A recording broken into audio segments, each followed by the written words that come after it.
Alhamdulillah hamdan katsiran thayyiban mubarakan fi kama yuhibbu rabbuna wa yarda.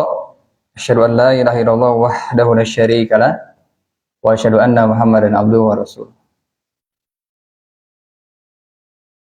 Wassalatu wassalamu ala nabiyyina wa ala alihi wa ashabihi wa man sara ala nahjihi wa tamassaka bi sunnati ila yaumiddin. Amma ba'd.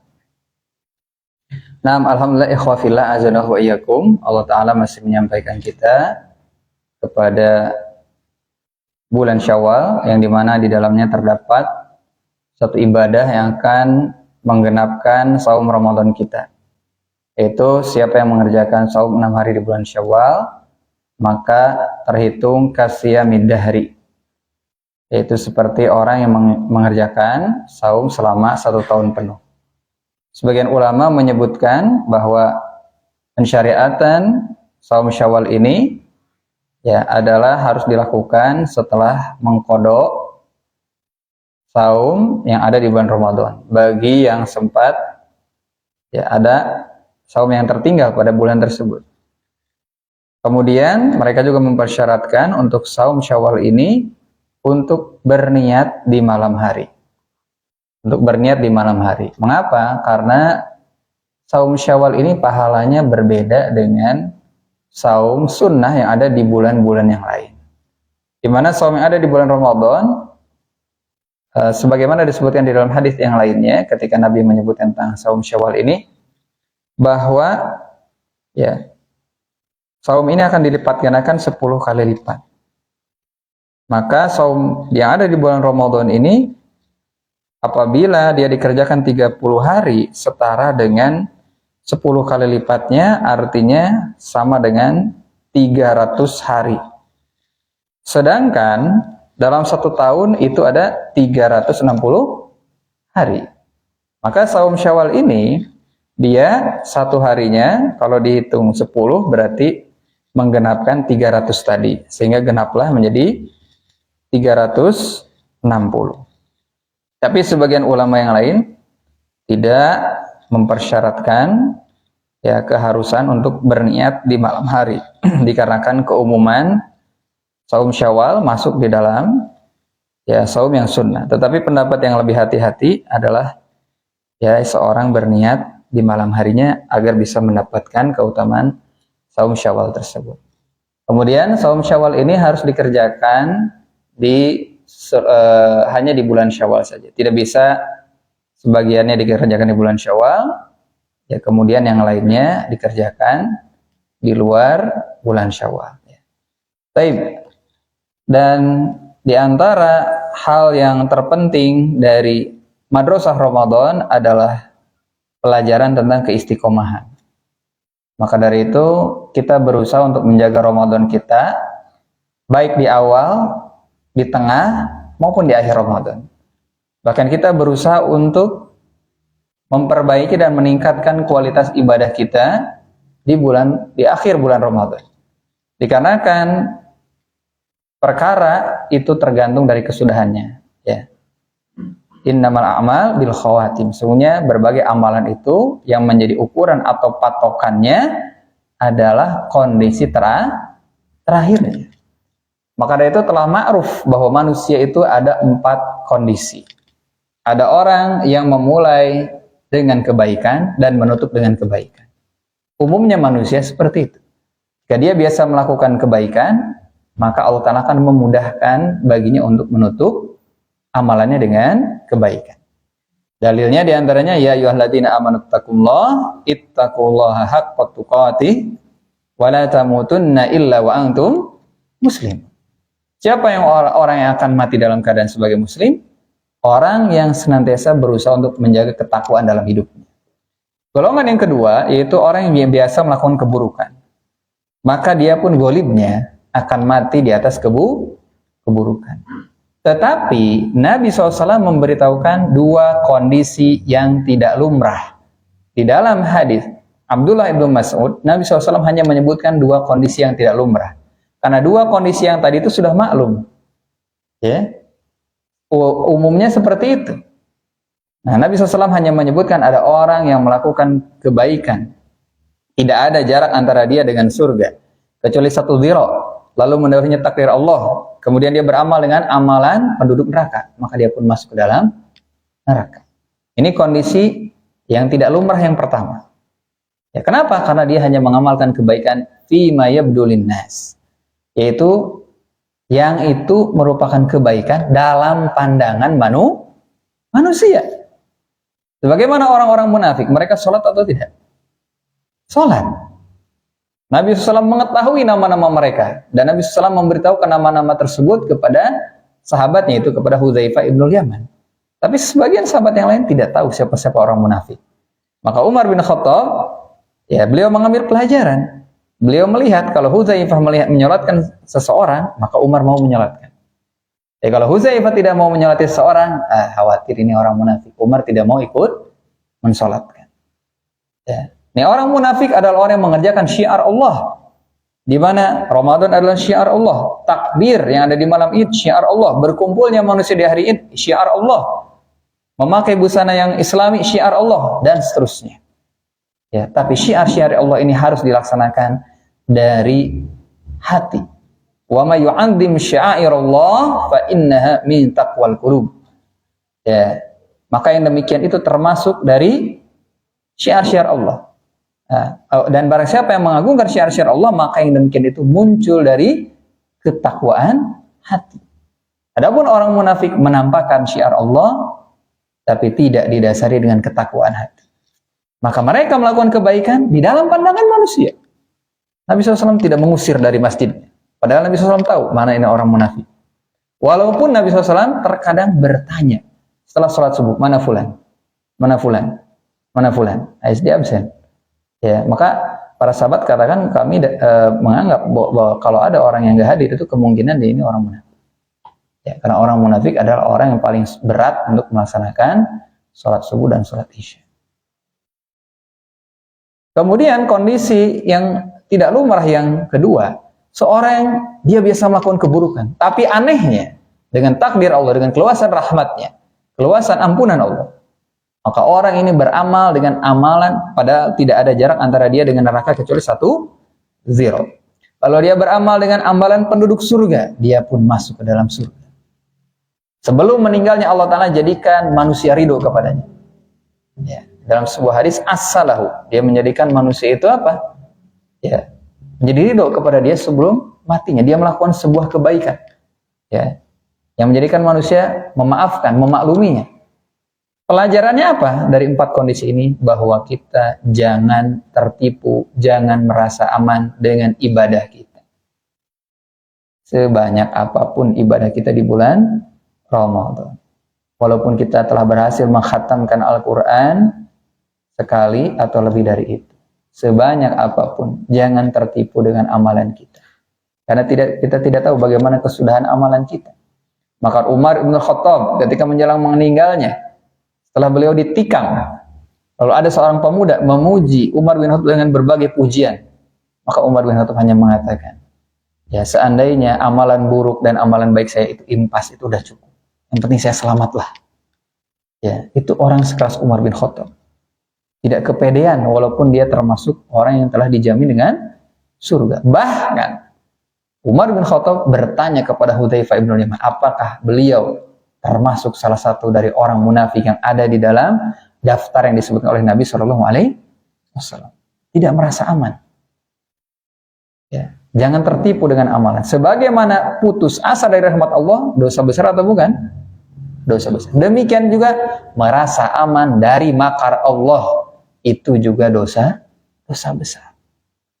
Maka seorang harus senantiasa di samping dia berharap amalan diterima, juga harus dibarengi dengan adanya rasa takut jika amalannya tidak diterima oleh Allah Tabaraka wa Ta'ala. Maka disebutkan oleh para ulama salaf bahwa perhatian para ulama dengan sesuatu yang bisa memperbaiki amalan, yang bisa menjadikan amalan itu diterima, lebih besar daripada amalan itu sendiri.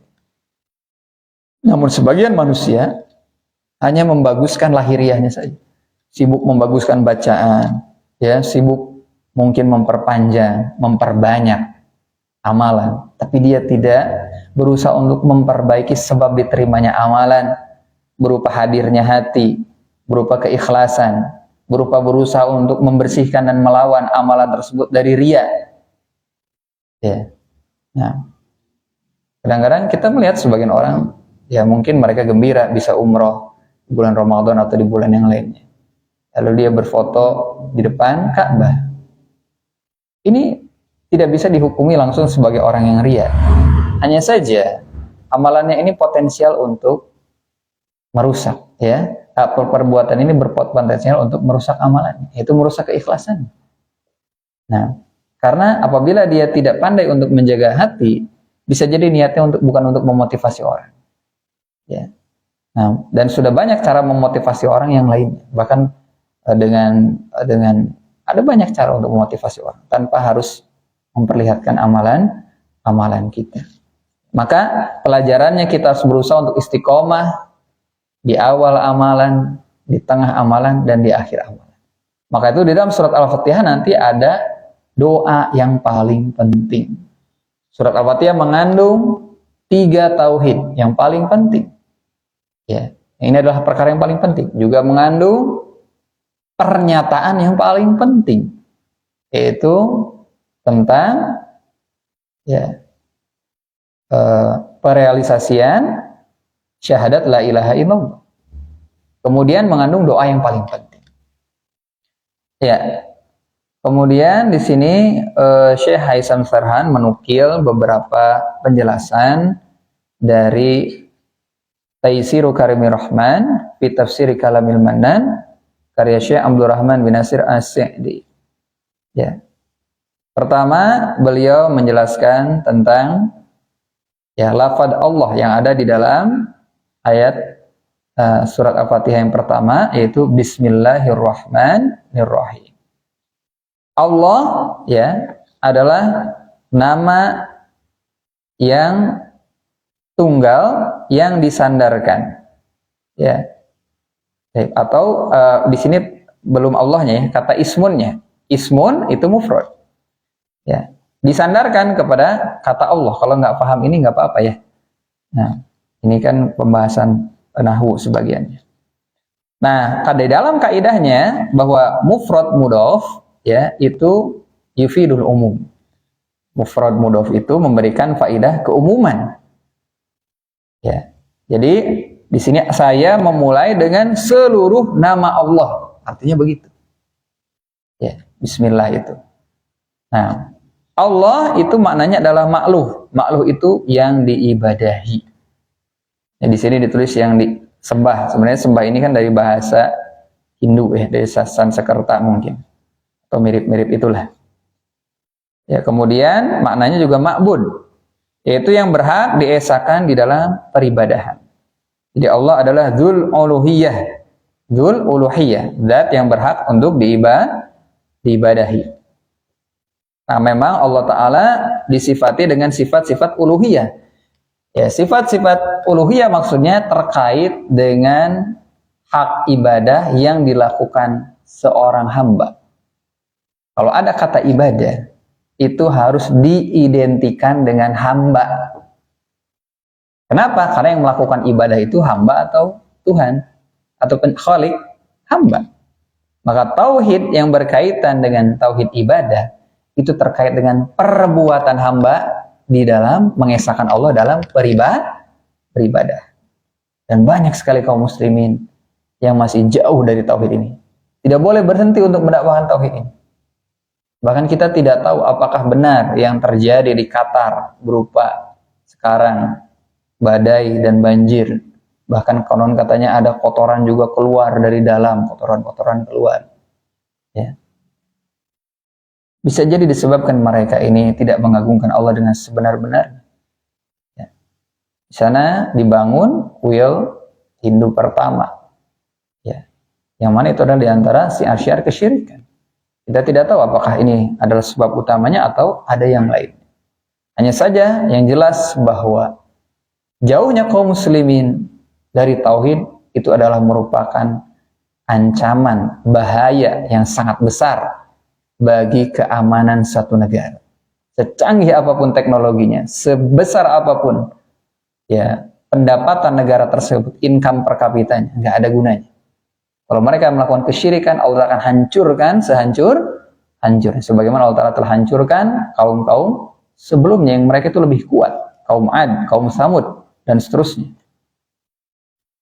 Nah, banyak kaum muslim di Indonesia ketika terjadi lumpur yang mudal, meluap terus, gak berhenti-berhenti, mereka malah potong kambing. Ya. Kemudian ketika terjadi banjir, ini di salah satu daerah sekarang terjadi ya, di Pulau Jawa. Mereka juga katakan ini kita telah melakukan upaya yang sifatnya upaya fisik. Sekarang kita harus lakukan upaya yang lain. Ternyata mereka malah menyembelih kambing. Ini adalah bukan menyelesaikan masalah, ya, tetapi menambah masalah. Begitu banyak kaum muslimin yang masih jahil dan lalai dari perkara tauhid ini. Maka kita harus semangat untuk ikut berdakwah, untuk berperan serta, karena dakwah ini bukan hanya tugas ulama, tugas para dai, tapi tugas dan kewajiban setiap muslim. Nah, kemudian Ar-Rahman Ar-Rahim yang ada dalam surat ayat yang pertama menunjukkan bahwa Allah Ta'ala memiliki rahmat yang luas, rahmat yang agung, yaitu Allah Ta'ala itu maha pengasih. Allah Ta'ala berikan kenikmatan dunia ini kepada seluruh manusia, yang muslim maupun yang kafir, yang beriman, ya, yang beribadah kepada Allah maupun orang-orang yang kafir, orang-orang yang musyrik. Karena Allah Ta'ala maha memberi. Dan juga yang kedua, dikarenakan apa yang Allah Ta'ala beri pun itu sesuatu yang Allah Ta'ala anggap remeh.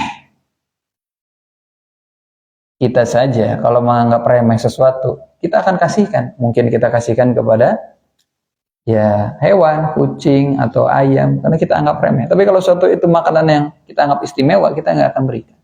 Dunia ini Allah berikan, diabur, semuanya dapat. Orang kafir pun dapat. Karena nilai dunia ini lebih hina di sisi Allah daripada sayap seekor nyamuk, kata Allah Ta'ala. Kata Nabi SAW, ya, "Lau kanati dunya ta'dilu janaha ba'udah masa kal kafir syarbatama." Seandainya nilai dunia ini setara dengan sayap seekor nyamuk, niscaya orang kafir tidak akan diberi minum walau satu teguk. Tapi karena dunia ini remeh, murah, Allah Ta'ala kasih. Dunia ini Allah Ta'ala berikan baik kepada orang yang baik dan orang yang jahat. Ya. Tapi agama, keimanan hanya Allah Ta'ala berikan kepada orang yang Allah Ta'ala berikan ya rahimnya. Itu rahmat yang mutlak. Di mana rahmat Allah yang diturunkan ke muka bumi ini baru 1 dari 99. Ya, yang begitu banyak. Yang lainnya hanya diberikan kepada hamba-hambanya yang beriman, yang bertakwa. Nah, maka mereka ini akan mendapatkan rahmat yang mutlak. Karena rahmat itu ada dua. Ada rahmah muqayyadah, terbatas, rahmat yang terbatas. Terbatas di dunia saja. Ya. Terbatas hanya terkait dengan kemanfaatan duniawi, kemaslahatan lahiriah. Ya. Bukan rahmat yang hakiki, yang mencakup kebaikan yang sejati. Yang itu akan terputus, jangankan di akhirat. Di alam barzah saja bisa jadi terputus. Tapi ada juga rahmat yang mutlaqah, rahmat yang bersifat mutlak, kebaikan dunia dan akhirat. Tidak akan terputus dengan kematian. Dia akan mendapatkan rahmat tersebut di barzah, di alam kubur, di alam barzah, kemudian juga di akhirat nanti. Nah, ini adalah bagi orang-orang yang bertakwa dan mengikuti para nabi dan rasulnya. Mereka akan mendapatkan rahmat mutlaqah tersebut. Kemudian termasuk kaidah yang disepakati umat-umat terdahulu. Ini bukan hanya sesuatu yang diyakini umat Islam saja. Umat terdahulu pun meyakini hal yang sama. Demikian pula hal yang disepakati oleh para ulama salaf. Yaitu beriman dengan nama-nama dan sifat-sifat Allah serta hukum-hukum sifat tersebut. Jadi yang namanya nama Allah itu mengandung sifat. Ya, semua nama Allah mengandung sifat. Berbeda dengan nama manusia. Ya, namanya kadang-kadang misalnya soleh, tapi boleh jadi orangnya tidak demikian. Ya, baik. Namanya nama-nama yang baik, tetapi tidak ada sifat tersebut pada orang tersebut. Orang yang memiliki nama tersebut. Berbeda dengan Allah, setiap nama Allah mengandung sifat. Ya. Kemudian juga mengandung hukum-hukum. Maka nama-nama Allah ini ketika kita mengetahui bahwa Allah As-Sami', Maha mendengar, maka di sana ada hukum. Ya, hukum yang terkait dengan hak yang harus ditunaikan oleh seorang hamba. Yaitu bagaimana dia menjaga segala amalannya yang muncul dari lisannya, atau amalan yang muncul dari perbuatannya. Ya. Karena Allah Ta'ala itu Maha mendengar. Allah Ta'ala Maha mendengar. Ini adalah di antara bentuk hukumnya. Kemudian juga ketika dia mengetahui nama Allah adalah Al-Alim, itu yang Maha mengetahui. Ada hukumnya. Itu apa? Ketika dia mau melakukan keburukan, dia mengetahui bahwa Allah menyaksikannya. Allah akan menghisabnya. Ya. Baik, kita tidak berpanjang dalam masalah ini. Kemudian mereka mengimani bahwa di antara nama Allah adalah Ar-Rahman, Ar-Rahim. Ya. Kemudian ya, baca saja. Nama Ar-Rahman Maha Pemurah, Ar-Rahim Maha Penyayang. Yang berarti Allah Ta'ala memiliki sifat rahmat yang berhubungan dengan makhluk yang dirahmati. Maka semua nikmat adalah pengaruh dari rahmat tersebut. Maka adanya seekor kuda yang mengangkat kakinya supaya tidak menginjak anaknya.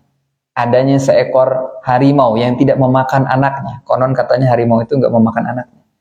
Saya nggak tahu betul atau tidak. Kalau kucing banyak yang memakan anak. Itu bagian asar pengaruh dari rahmat Allah. Bagaimana matahari ini tidak terlalu dekat dan tidak terlalu jauh dari bumi. Itu adalah asar pengaruh dari rahmat Allah. Bagaimana kita mendapatkan kecukupan cahaya matahari dan sebagainya. Ini adalah pengaruh asar dari rahmat Allah. Nah, maka dari itu juga diantara nama asar dari nama Rabb, bahwa Allah adalah Rabb, yaitu yang memelihara. Makna kata Rabb ya terkandung padanya makna tarbiyah, pemeliharaan. Yaitu apa? Memelihara sesuatu sedikit demi sedikit sampai sempurna. Maka kalau orang menjadi pemelihara unta, dia disebut Rabbul Ibil, pemelihara unta. Ya. Kalau dia pemelihara rumah, Rabbud Dar. Ya. Tapi kalau kata Rabb saja, Ar-Rabb, itu hanya boleh ya diberikan kepada Allah.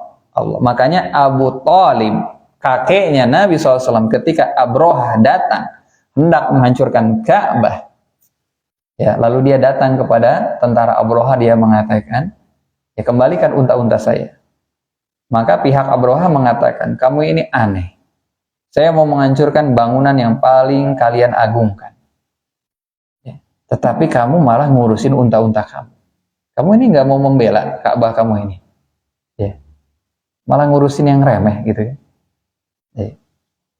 Maka jawaban Abu Thalib adalah jawaban yang sangat luar biasa yang menggambarkan bagaimana ketokohannya dan kekuatan ya, dia dalam memegang prinsip.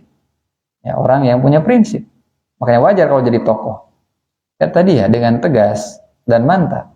Kalau Ka'bah itu ada Rabbnya, ada Rabbul Ka'bah. Ya, nggak saya urus juga ada yang ngurusnya.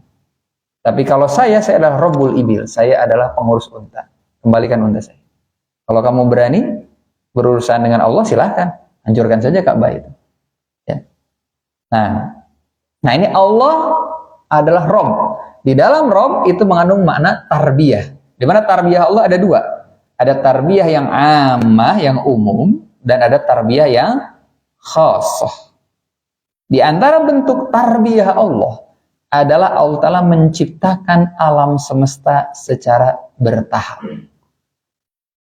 Yaitu at-tadarruj, bertahap dalam penciptaan alam semesta. Padahal apabila Allah Ta'ala ingin menciptakan alam semesta ini sekejap, kun fayakun, bisa atau tidak? Bisa, tapi Allah ciptakan ya selama 6 hari.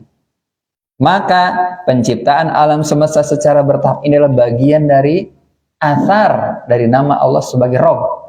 Juga kita melihat bagaimana seorang ibu mengandung tidak langsung besar, tapi bertahap sesuai dengan kekuatan cintanya kepada buah hatinya, ya sesuai dengan besarnya terus membesar ya kandungannya. Sehingga dia semakin siap untuk menjadi seorang ibu secara fisik maupun secara mental. Coba kalau baru 2 bulan, mungkin belum siap jadi ibu gitu kan. Kalau sudah 9 bulannya sudah siap. Ya kerinduannya, doanya, penantiannya, kecintaannya, kesabarannya, kekuatannya sudah teruji. Ya sudah lebih siap untuk menjadi seorang ibu. Nah, ini di antara asar dari nama Allah Ar-Rabb. Ya. Kemudian Allah adalah Rabbul Alamin. Ya, yaitu Rabb bagi seluruh alam. Ya, belum ini ya. Baru Ar-Rahmanir-Rahim. Alhamdulillahirabbil alamin. Di sini saya memberi contoh. Al-Alim. Al-Alim yaitu Maha mengetahui. Bahwa di antara nama Allah Al-Alim maknanya bahwa Allah memiliki ilmu yang dengannya dia mengetahui segala sesuatu. Ini contoh dari Syekh. Kemudian di ayat yang kedua, Alhamdulillahirabbil alamin. Nah, ini. Segala puji ya, atas Allah karena sifat yang sempurna dan perbuatannya. Kita melihat sesuatu yang sempurna atau dianggap sempurna, pujian tidak habis-habis. Eta meni hade bisa ngelehkeun Korea. Wah, ya. Semua memuji, gitu kan? Padahal kita yang nonton nih pernah nggak dapat 1.000 rupiah? Nggak pernah. Apa pernah kita ini rumah kita dibersihkan atau anak kita dimandikan sama dia, dicebokan? Nggak pernah kan? Kesempurnaan yang ada pada sesuatu itu menjadi alasan seorang memuji habis-habisan. Padahal sifat keterpujian ini, kesempurnaan itu ya kesempurnaan hakiki atau nisbi. Nisbi. Coba nanti 20 tahun lagi apa dia masih sehebat ini? Gitu kan ya? Oke, dia jago di lapang hijau, suruh masak bisa nggak? Ya, nggak terpuji, ya, dianggap nggak sempurna. Sempurnanya hanya di lapang hijau saja. Maka ketika Allah Ta'ala itu sempurna, layaklah Allah Ta'ala untuk dipuji dengan pujian yang tertinggi. Ya, maka Allah Ta'ala dipuji dengan 2 hal. Satu, ya, yaitu disebabkan ya kamaluhul hasil, karena kesempurnaan yang terwujud pada zat Allah. Memang kesempurnaan itu ada pada Allah. Seorang laki-laki yang tergila-gila dengan seorang wanita, dia menganggap wanita tersebut sempurna. Ya. Walaupun orang lain mengatakan begini dan begitu, bagi dia itu wanita tersebut sempurna. Nah, padahal kesempurnaannya ya kesempurnaan yang nisbi dalam pandangan dia saja, relatif. Lalu Allah yang sempurna secara mutlak, ya tanpa ada istilahnya apa? Perdebatan. Tanpa ada perdebatan. Bagaimana Allah Ta'ala tidak layak dipuji? Manusia itu ada yang dianggap ganteng. Tapi kebanyakan manusia itu gantengnya relatif. Kecuali Nabi Yusuf. Ya. Nabi Yusuf ini disepakati kegantengannya. Ya. Nah, dipuji. Maka bagaimana dengan Allah? Yang dia adalah sumber segala keindahan. Maka keindahan yang ada pada Nabi Yusuf itu adalah athar, pengaruh dari keindahan Allah Tabaraka. Keindahan alam semesta, keindahan dunia, keindahan surga itu adalah pengaruh dari keindahan Allah Tabaraka. Lalu kita melihat sebuah kapal yang hebat, itu adalah pengaruh. Jadi apa? Hebatnya pembuat kapal tersebut. Nggak mungkin hasil karyanya bagus, hebat, kecuali apa yang bikinnya emang orang yang hebat. Ya. Nah, maka Allah pertama dipuji karena kamaluhul hasil, kesempurnaan yang memang benar asli ada pada Allah dan itu tidak akan pudar. Yang kedua, Allah dipuji dikarenakan ihsanuhul wasil, dikarenakan kebaikan Allah sampai kepada kita. Ya, dari semenjak kita ada di dalam kandungan ibu kita, bahkan jauh sebelum itu, Allah Ta'ala memilihkan siapa yang akan jadi orang tua kita. Kita terlahir dari orang tua yang muslim. Jauh sebelum kita dalam kandungan. Rahmat Allah itu begitu banyak. Dari ujung kepala sampai ujung kaki. Sangat banyak sekali. Kebaikan Allah Ta'ala sampai kepada kita.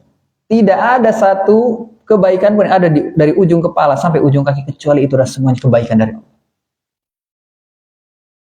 Tapi orang yang kita puji-puji, yang kita anggap hebat, kebaikan apa yang pernah dia berikan kepada kita? Maka orang tua di antara ya manusia yang paling berhak untuk terus kita puji. Kenapa? Kebaikannya sampai kepada kita. Ya. Nah, sehatnya kita dikarenakan orang tua juga berusaha untuk menjaga bagaimana agar anaknya mendapatkan asupan ketika dalam kandungan, setelah lahir. Bagaimana segala yang ada di dalam anggota tubuh kita ini baiknya tidak lepas dari jasa orang tua.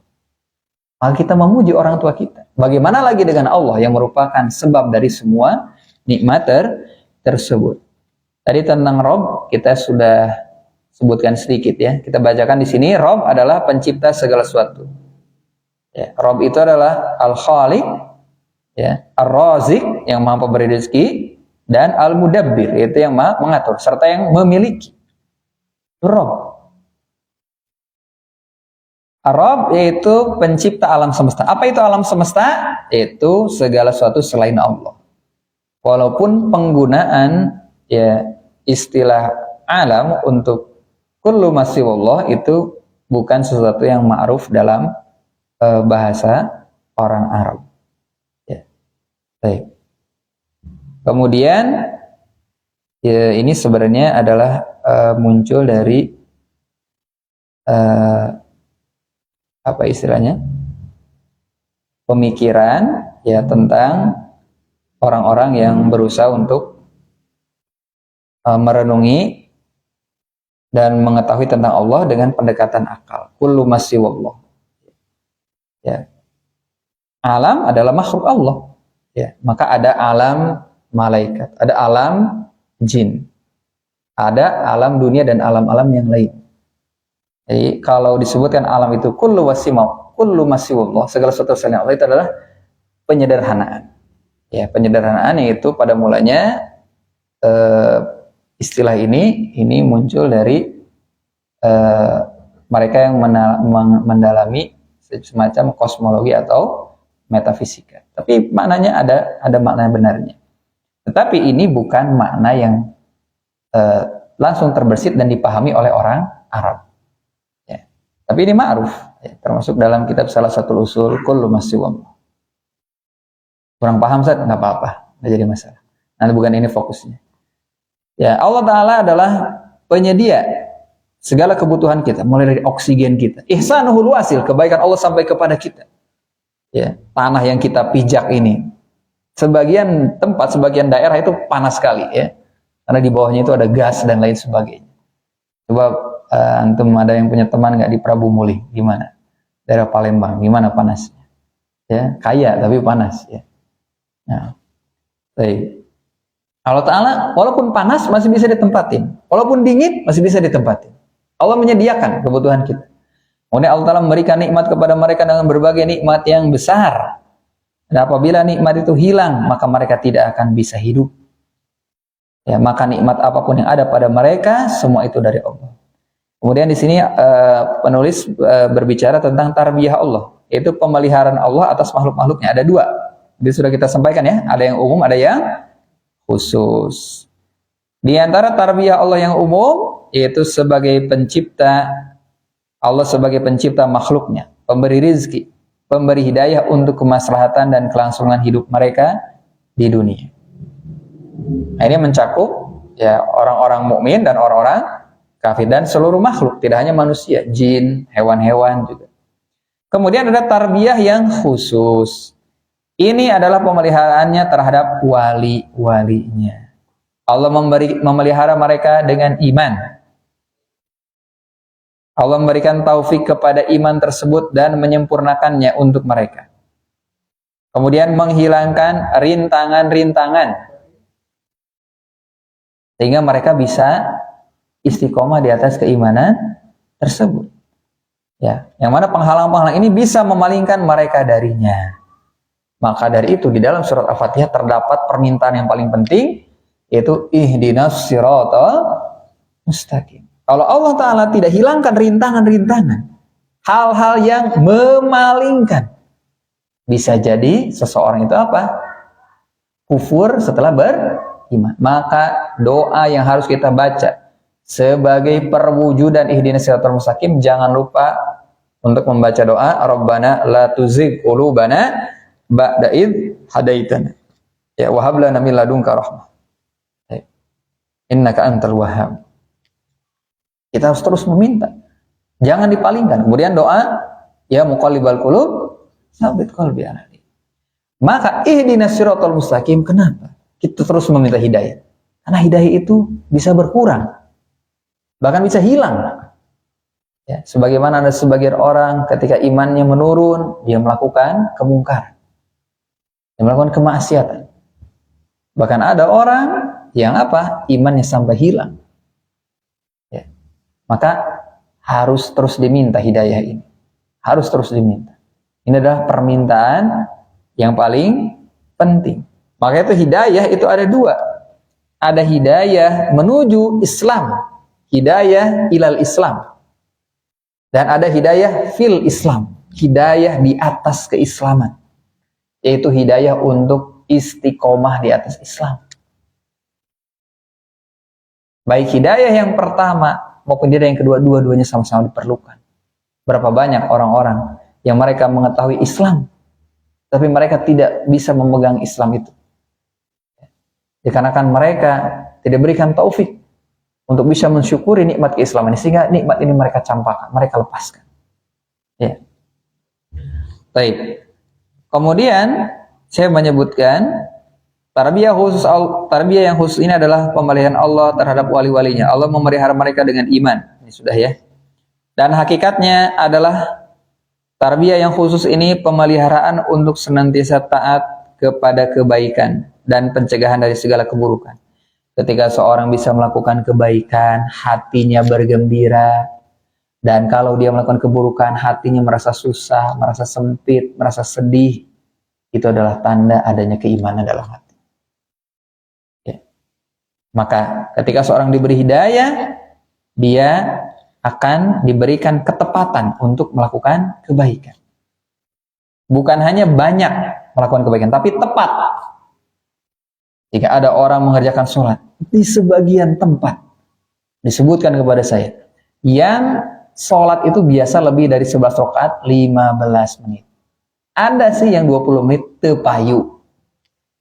Hanya beda 5 menit. Ya, nggak laku. Nah, maka ini orang banyak melakukan ibadah, berat, capek. Ya, saya pernah ikut di sebagian masjid, itu memang tidak 15 menit, banyak. Tapi capek, ya, dan tidak tumanina. Saya nggak mau lagi. Jadi, padahal tumanina adalah rukun sholat. Tapi ketika orang bisa tepat melakukan kebaikan, ini adalah bagian dari pemeliharaan Allah, bagian dari tarbiyah Allah. Dan kita mohon kepada kaum muslimin agar mereka diberikan pemahaman agama, ya, berikan kebaikan, dan kita harus bersedih dengan keadaan mereka. Jangan kita itu juga mencibir dan meremehkan mereka. Boleh jadi nanti mereka lebih baik daripada kita. Ya, tapi ini adalah perkara yang sangat memprihatinkan, harus menjadi kepedulian kita semua. Ya, harus menjadi kepedulian kita semua. Nah, karena di antara makna dari furqan, yang mana orang yang bertakwa akan diberikan furqan. Dia bisa membedakan yang hak dengan yang batil. Yang hak, seorang itu melakukan ibadah yang mendatangkan keridhaan Allah. Kebatilan diantaranya seorang tertipu dengan amalan. Dia mengira bahwa amalannya itu mendatangkan, ya, kedekatan dengan Allah Tabaraka wa Ta'ala. Tapi bisa jadi amalan tersebut justru membuat dia jauh dari Allah Tabaraka. Ada orang mengerjakan puasa, tapi dia tidak sholat. Dia tidak diberi furqan. Orang yang bertakwa akan diberi furqan, bisa membedakan mana yang hak, mana yang batil, mana tauhid, mana syirik, mana amalan yang itu adalah bernilai di sisi Islam, yaitu amalan yang ikhlas dalam mengikuti contoh Nabi, dan mana amalan itu hanya ketertipuan. Walaupun amalan tersebut banyak, capek, sholawat, tapi dengan sholawat yang di dalamnya terkandung pujian yang hulu, melampaui batas. Sampai bibir itu terasa, apa bahasanya, ya jontor begitu. Ada sebagian ustaz, saya dulu disuruh sama paman saya, sholawat sampai sekian ratus kali, sampai bibirnya bagaimana. Tapi itu aja hanya amalan yang merupakan ketertipuan. Karena setiap amalan yang tidak sesuai dengan contoh Nabi akan ditolak. Man amila amalan laisa alaihi amruna fahuwa raddun. Ya, barang siapa yang beramal suatu amalan yang tidak perintahnya dari kami, bukan bagian dari agama, amalan tersebut akan ditolak. Ya, ini harus menjadi keprihatinan kita. Jadi bukan hanya sekedar banyaknya. Kita harus berusaha untuk membimbing kaum muslimin ya agar memiliki furqan. Sebagian kaum muslimin juga mengerjakan taraweh, tarawehnya dikejar. Sholat rawatibnya sama sekali tidak ada minat. Ini nggak punya furqan. Padahal sholat rawatib itu lebih ditekankan. Tidaklah seorang hamba mendekatkan kepada Allah yang lebih baik dengan menjalankan amalan yang fardu. Dan jika dia telah melaksanakan amalan yang fardu, lalu dia mengerjakan yang sunnah, dia selalu mengerjakannya sehingga Allah pun mencintai. Sebab orang mendapatkan cintaan Allah itu mengerjakan amalan sunnah setelah mengerjakan amalan fardu. Itu masih mending. Tarawehnya dikejar, rawatibnya enggak. Yang lebih buruk lagi, saumnya dilaksanakan, sholatnya tidak. Bagaimana mereka ada furqan? Dia tidak paham bahwa meninggalkan sholat lebih buruk dan lebih berbahaya dengan kesepakatan ulama daripada meninggalkan puasa. Meninggalkan puasa, ulama beda pendapat. Kafir tidak orang yang meninggalkannya. Meninggalkan sholat, ulama sepakat. Kufur. Ya, jika dia mengingkari kewajiban sholat tersebut. Nabi SAW menegaskan, ya, al-ahdul ladzi bainana wa bainahum as-shalah, faman tarakaha faqad kafar. Ya, perjanjian antara kami dan mereka adalah sholat. Siapa yang meninggalkannya maka dia telah kafir. Ini menunjukkan kaum muslim begitu jauh dari furqan. Bagaimana mereka mendahulukan sholat taraweh dari sholat rawatib. Ya, bagaimana mereka berusaha mengerjakan puasa, tapi mereka juga tidak mengerjakan sholat. Bagaimana bisa disebut bertakwa? Lalu setelah itu kaum muslimin yang memprihatinkan mengatakan telah dihapuskan semua dosa seperti terlahir. Kita ada pada hari kemenangan. Tidak ada kemenangan bagi orang yang tidak sholat di bulan puasa. Ya, bahkan dia bisa jadi terancam dengan doanya malaikat Jibril. Sungguh celaka seorang yang keluar dari bulan Ramadan tanpa mendapatkan ampunan dari Allah. Bagaimana orang mau diampuni kalau dia ya berpuasa tapi meninggalkan sholat? Kita khawatir dia termasuk orang yang didoakan oleh malaikat Jibril. Kaum muslimin ada dalam hajah masa kebutuhan yang mendesak di dalam masalah ilmu ini. Maka di antara ulama ada yang menulis daruratu al-ulum asy-syar'iyyah atau judul semisal itu, yaitu mendesaknya kebutuhan kepada ilmu agama ini.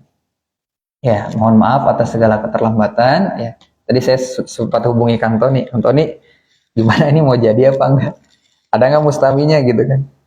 Karena berhubung ada ya udahlah. Saya tadi diparakan saat itu. 4:30, 16:37 gimana ini? Ya, sudahlah. Itu saja yang bisa kita sampaikan. Mohon maaf atas segala kekurangan. Ya, hada wa sallallahu ala nabiyina wa akhiru da'wana alhamdulillahirabbil alamin. Kita tutup dengan doa kafaratul majlis. Subhanallah. Dapat azan.